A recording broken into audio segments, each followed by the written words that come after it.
Why? Why you gotta do it, Scott Lobdell? Why you gotta do Wally dirty in Flash Forward issue number 5?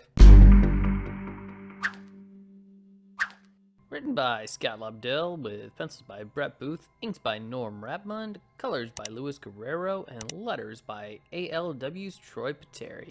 And this book starts off with Tempest Fuganot explaining the origin and history of Wally West, from the time he got his powers to being trained by Barry Allen, his time with the Teen Titans, up to him becoming the Flash, having his kids, getting married, and finishing at where this current story begins. And now we're with Wally, who just got his kids back. He's hugging them real tight, saying, "I'm never gonna let you go again."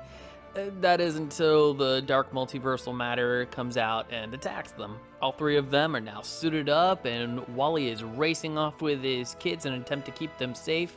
But despite his best efforts, the dark multiversal matter does actually get them, and Wally loses his kids for a second time, as well as Wally himself being engulfed in the dark multiversal matter. He then wakes up in bed as if everything was just a dream, as he's laying next to his wife Linda, who has baby Jay. Wally's trying to talk to his wife, but Linda says, "Hey, I just got the baby to sleep, and if you wake this baby, I'm gonna kill you." And as if right on cue, baby Iris starts crying, so Wally zips on over, picks up his daughter, and calms her down. And since we can't have more than a few moments of happiness at this time, the dark multiversal matter comes through the wall and knocks Wally back to reality, where Wally is now facing against Tempest. Tired of all the riddles and the puzzles, Wally demands answers from Tempest, who just tells Wally that what he's going through is necessary so that he can now fully understand the gravity of the situation, because the planet that they're standing on must be destroyed at any and all costs. And for Wally, that was the wrong answer, as he speeds on forward and starts assaulting Tempest, just punching him left and right, trying to knock him down, and then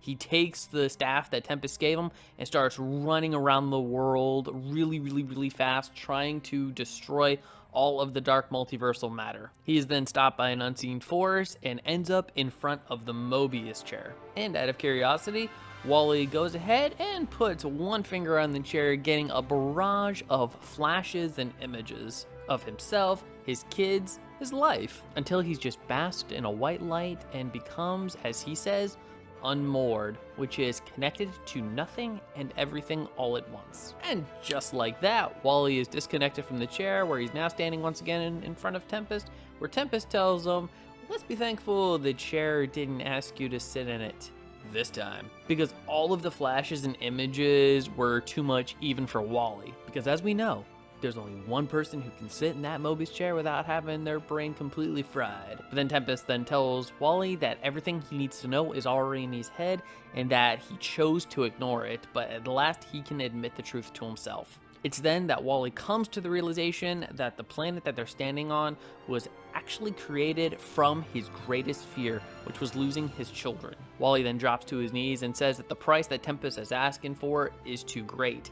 He can't do it. Not now, not ever. And oh man, there was just a lot of emotion packed into this one particular issue, from Wally being reunited with his kids, to losing his kids, to seeing his kids as infants and losing them again, coming to the understanding that this entire scenario is basically his fault, that this planet was created from his greatest fears. And I tell you, this story, as a father myself, it does resonate with me, because, you know, it placates on the fear of us as parents losing our children, something that I can't even fathom or think about without just being really sad by it, because, you know, I love my kid. And because of that, I hope this book is not suggesting what I think it's suggesting, and that is Wally having to permanently sacrifice his children for the greater good. And now I am going to be sitting in anticipation, waiting for the conclusion, waiting for issue 6, waiting to see how Wally is going to get out of this, because there's got to be a way. Because after everything that Wally has been through, I want to see him succeed, even if it's just a little bit of happiness coming his way, which is just being able to have his family back. I want that for the Flash.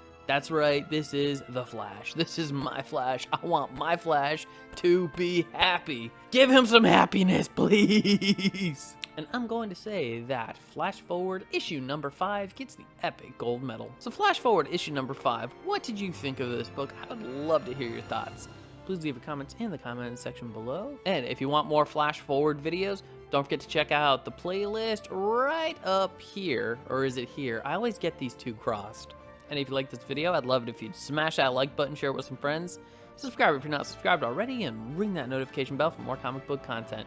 And if you're wondering what to watch next, consider one of these two videos. Alright, take care, have a great day, and as always, stay geeky.